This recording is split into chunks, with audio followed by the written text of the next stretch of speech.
I thought about doing a joke, saying, this game sucks, but I'm not a very good liar.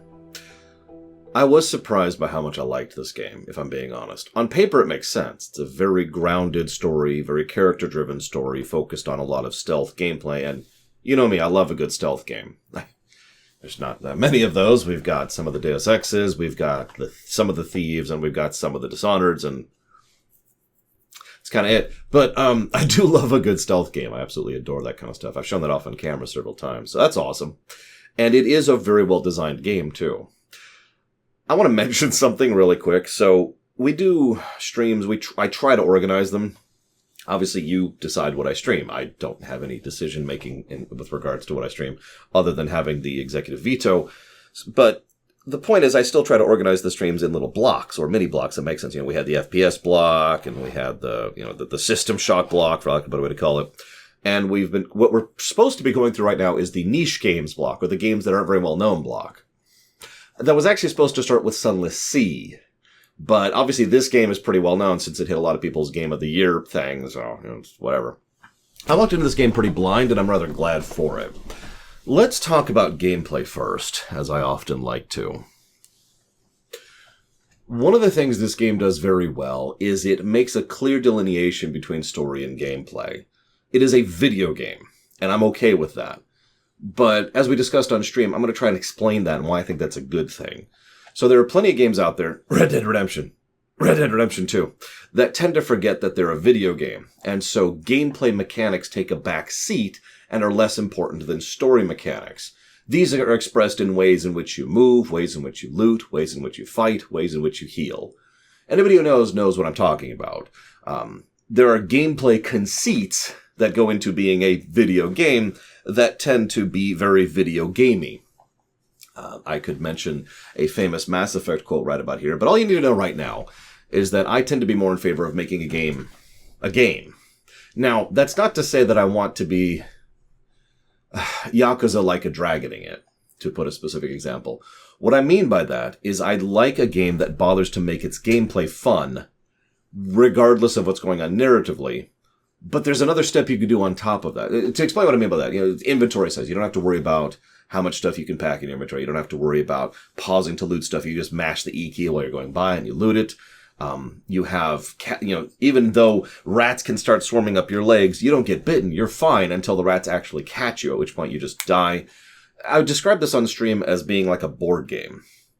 I know that's come up a lot lately, but whatever. The point is, in a board game, there's rules, right? You've got your token on the board, and you put your token in the I'm in the safe zone tile.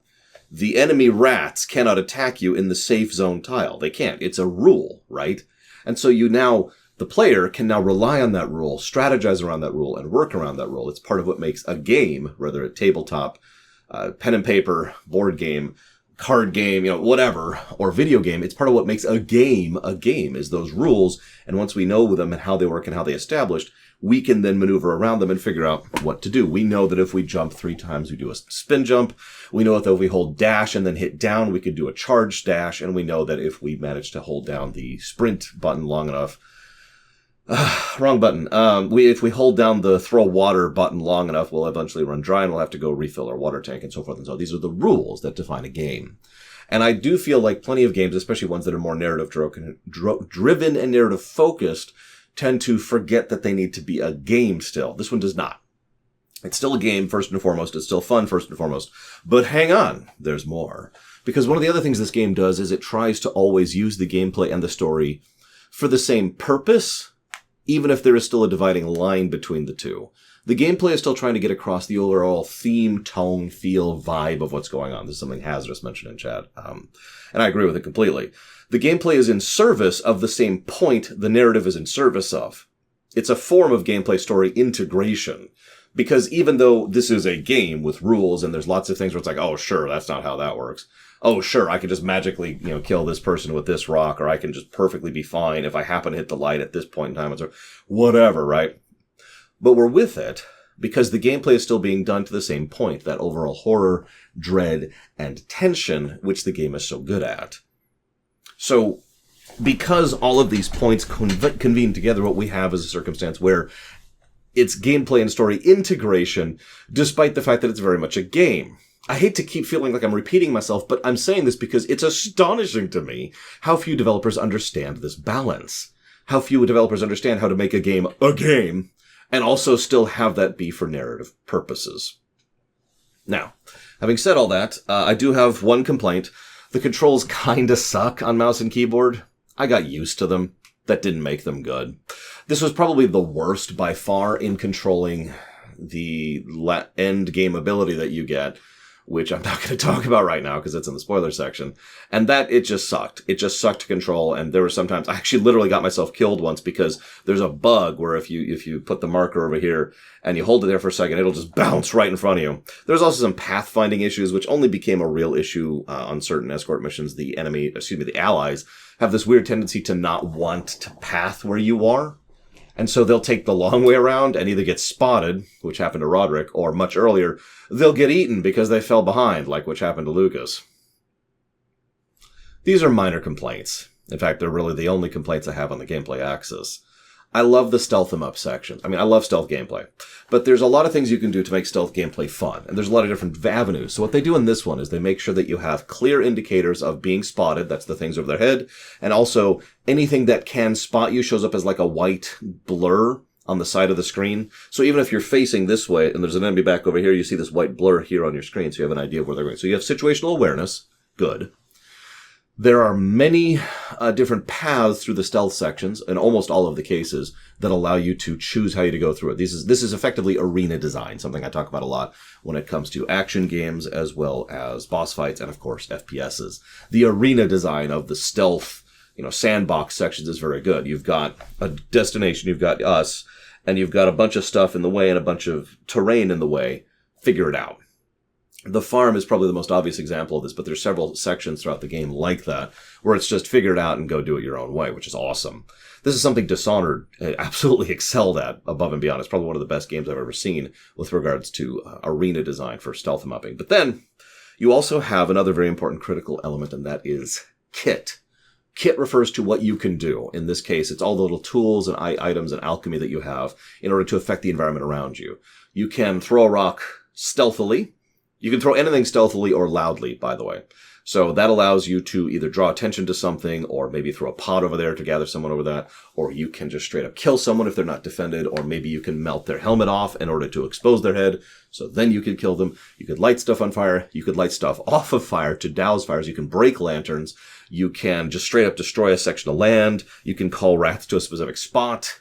There is a fairly large and varied kit, and this wheel allows you to have multiple avenues of what to do, in addition to the terrain design. As we've talked about so much lately, the stealth mechanics combined with the rat mechanics, combined with the enemy AI mechanics, combined with the kit, combined with the level design, all makes for a wonderful stealth experience.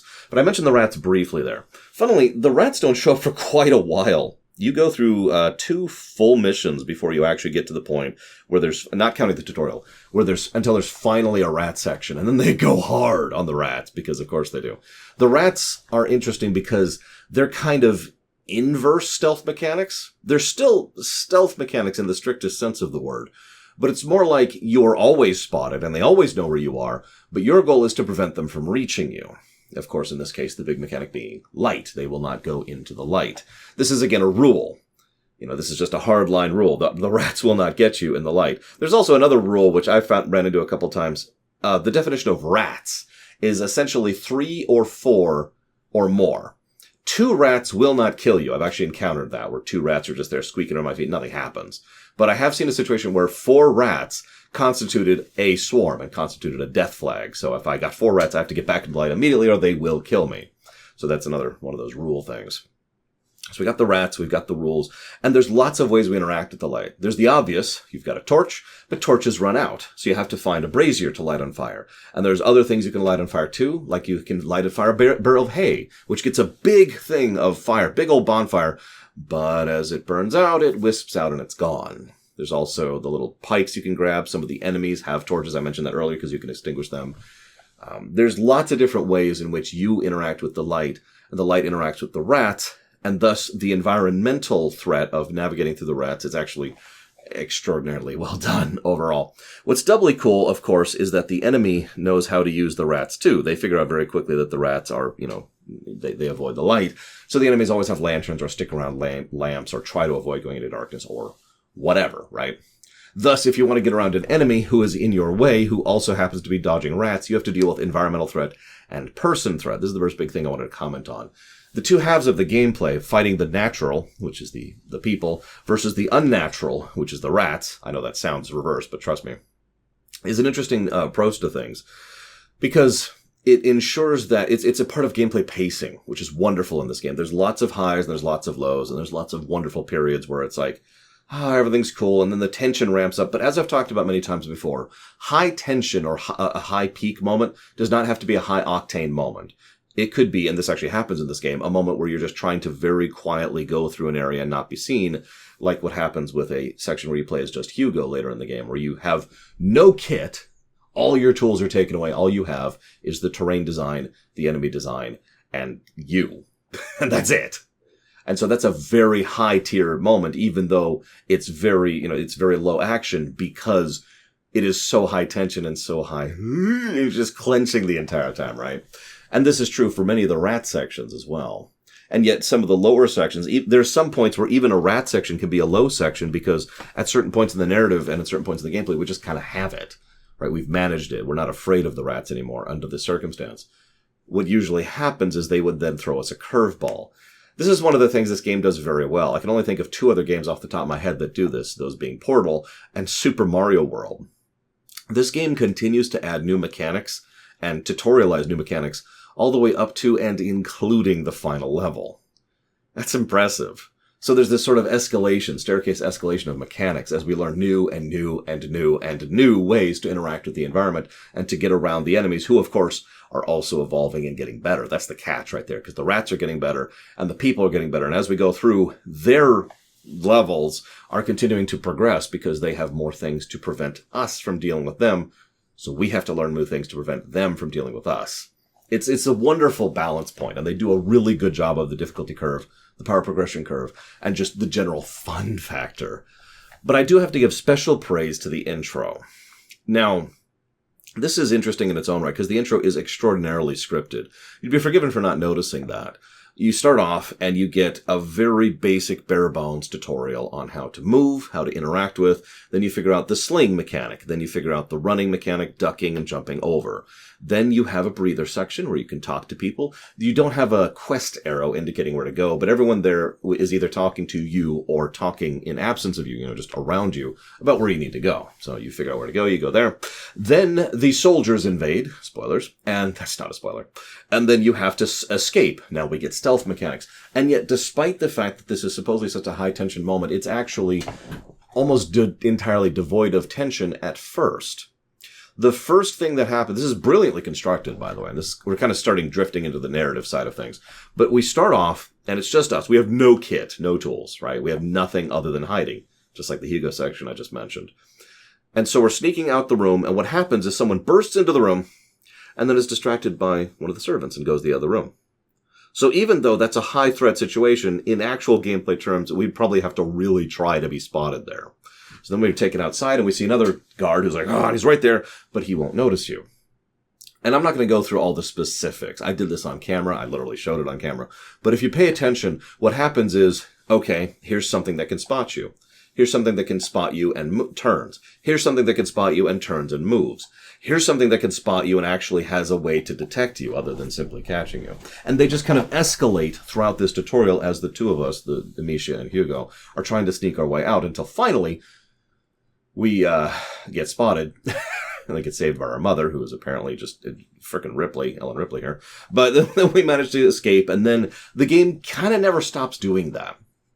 It is a very, very constant issue where the game will introduce a mechanic, give you a safe area to test it out in, give you an escalated area to try and get used to it, and then give you a much more dangerous area in which it's much easier to fail at. And this kind of staircase escalation of tutorialization and mechanization is part of what I was talking about earlier. And again, it goes all the way back to the very tutorial. I'm sorry for gushing so much, but this is just an absolutely brilliantly designed game. And that's before we talk about the narrative. This is your spoiler warning. Spoiler, spoiler, spoiler, spoiler, spoiler, spoiler. Spoiler. All right. I actually don't have as much to say about the narrative side of things, except for a few key critical things I felt are worth mentioning. First of all, the story's awesome. I felt very invested in almost all the characters. Let's talk about the negative first. Vitalis is pathetic and dumb. I don't know how to describe this. When it goes into a cutscene, whether it's in a video game, a show, or a movie, there are many aspects that go into that. There's pacing with regards to who talks when, right? So the specific pacing of the scene. There's the dialogue itself. There's the acting, of course. There's the blocking. There's the camera. There's the lighting. All of these things go into that. And of course, there's the storyboarding, exactly who goes where and what. All of this stuff goes into making a cutscene happen. And having analyzed a few bajillion works of fiction over the last 11 years at this point, there's kind of a standard cinematic quality. It's not good. It's actually, if I was to say in terms of quality, I'd say it's below average. But the below average is in fact normal. This is what most cutscenes are, again, in television or shows, in movies or in games. There were like 3 of those cutscenes in this game, and all of them were with Vitalis. Like, there's a bit where we've done this big, massive, frantic try to get away thing, and we're barely going to get away. Oh, God. Okay, we've managed to get away. And we got the book, which we were after.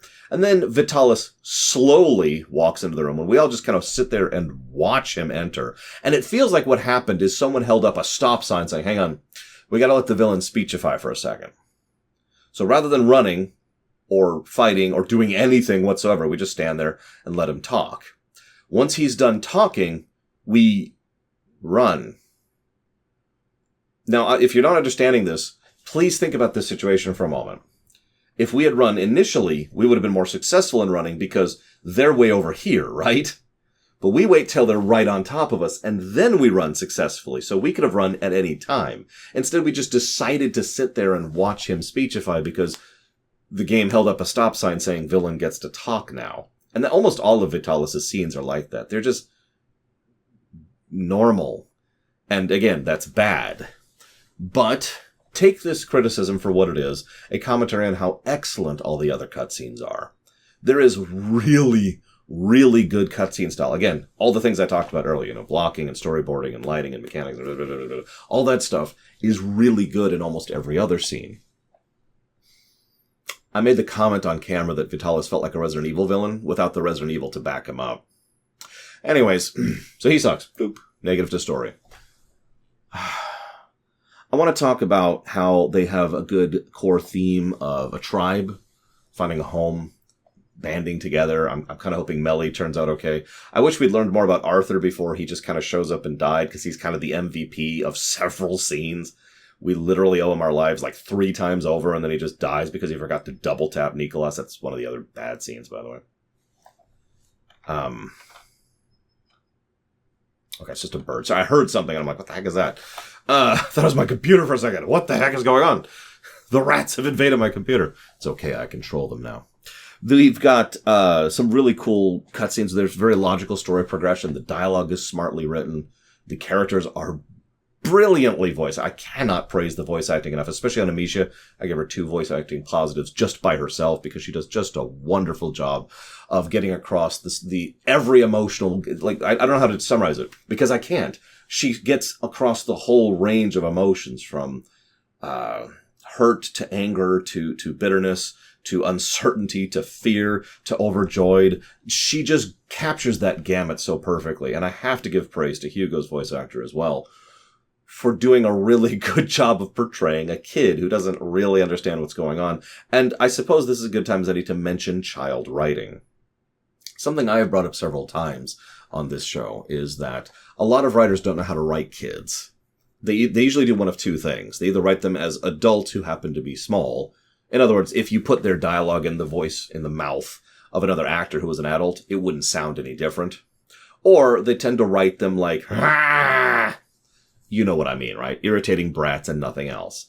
Now, yes, there are young adults, and yes, there are irritating brats, but my point is, those are the 2 default standards for writers, because most writers don't know how to write kids.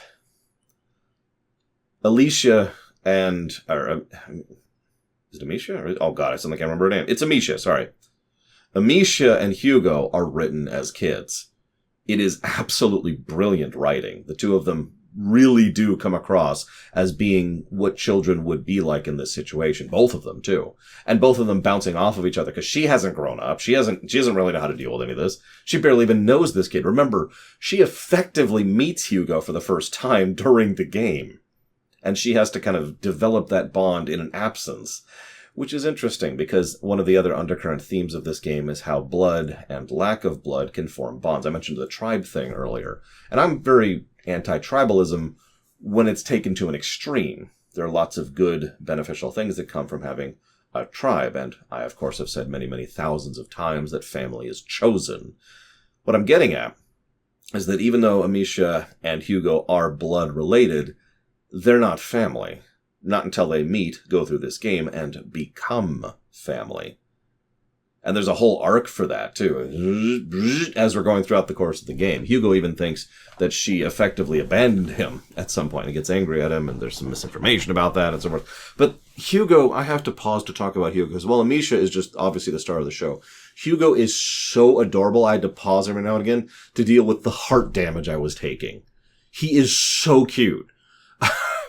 We've just gone through mounds of slaughtered pigs, hundreds of slaughtered pigs, and we see this other pig, and Hugo just walks in and says, "I'm sorry about your pig friends." It's like, oh, and then we kill the pig. I guess that's why they call it Innocence. There's this bit where Hugo, I mentioned the Hugo solo section earlier, where we're sneaking through the prison. We go by this prisoner, and the prisoner says, "Please help me." He's like, "Oh, I'm sorry, I can't. I have to go find my mummy." And there's no malice there. It's a purely innocent statement. It is exactly what a kid would say. The specifics and the nuances and the deal, this way they do it is perfect. I want to draw out one thing in particular. There's a part much earlier in the game where Amicia asks Hugo to go up a ladder, and he says, "Oh, it might break," and then it breaks. And then he goes and he finds another way around, and this is, as usual, a tutorial for a new gameplay mechanic because the game keeps doing that. It's really well done. And he shoves down a thing, and then we could go up, and he says, "I'm sorry, the ladder broke." And then later on, as we're going up a completely unrelated ladder in a completely unrelated area, he says, "Oh, I hope this one doesn't break." And that just struck me. Having helped raise my niece for several years at this point. God, it's almost been a decade, hasn't it? She's getting old. One of the things that's true about common child psychology is what I call spoke memory. So the way this works, not spoken, not spokes, okay? So picture the timeline of a child's memory, okay? The x-axis here is the events happening, and the y-axis is how much they remember a specific event. Children's memory tends to be like this. It tends to be way down here, and all this stuff just gets lost in the noise, but every now and again there's a spoke, and that spikes up, that's the term, and then they just remember that one thing. They may remember it wrong, or they remember it particularly from their perspective, but either way, that one moment sticks out in their memory a lot. There's a lot of this for Hugo. He tends to remember individual little specific details because those were moments for him that stuck out in his mind, and it's brilliantly written. They do a wonderful job of it throughout the entire work. I also have to give special mention to the dream sequence, where we go through, which apparently actually kind of partially happened and kind of didn't. But the dream sequence is a perfect crescendo of visual and audio storytelling, as we hear Hugo talking to Nicolas, and we hear the rats, which are just getting louder, and we hear the violins and the music, which is just reaching a screeching point, as Amicia is crying out at the top of her lungs, begging for Hugo to come back, while we are slogging through a sea of rats, which is slowly drowning us. It's probably the best scene in the entire game. I give it 2 positives by itself. It is extraordinarily well presented. And that's kind of the whole game in a nutshell, with the couple of exceptions I mentioned. This is an extraordinarily well presented, well acted, well voiced, fun game that I would not mind replaying. I'm giving this one the sushi tag because of how much this just gels with me. I'm blown away by this. This game got like 160 something in terms of the golden number, which is huge, which is way up there. The last thing I wanted to comment on is the sequel. I'm curious where you think the sequel is going to go. So on camera, for the first time, I was completely blind, both of this game and of the sequel going in. So I read the news description and watched the trailer that came out about a month ago, live on camera for the first time. And it looks like we're going to Spain, is what it looks like we're doing. And it looks like they're trying to add more action-y elements to her mechanics. So we notice a crossbow and knives. as part of the mechanics. I'm curious where they could go with that, though. I'm just going to leave that there as a question for anybody who cares to answer. Either way, I hope you've enjoyed my thoughts as always, and I will see you next time. For the rats, oh God!